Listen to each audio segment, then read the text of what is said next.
If you forgot the password to your POCO M8 Pro and now you cannot access the phone, you cannot unlock it, what you need to do is you need to perform the factory reset or hard reset of your device by going to the recovery mode.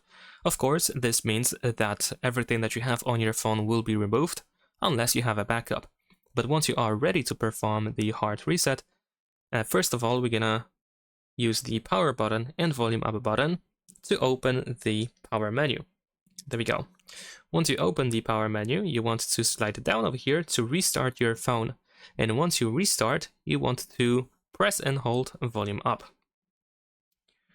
So now we're gonna keep holding volume up all the time until you actually open the recovery mode. So you will see the POCO logo, which you want to keep holding volume up until you see the recovery mode. There we go. Now once you open the recovery mode, in here we navigate by using volume buttons. And we need to select the wipe data option. Confirm by using the power button. Then over here go to wipe all data and once again confirm by using the power button.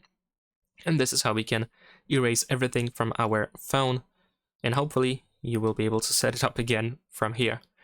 And in case you go back to the main menu of the recovery mode, we just have to reboot our phone, so make sure that reboot option is selected and confirm by just simply pressing the power button and then once again choose reboot the system. That is pretty much it. Subscribe to my channel.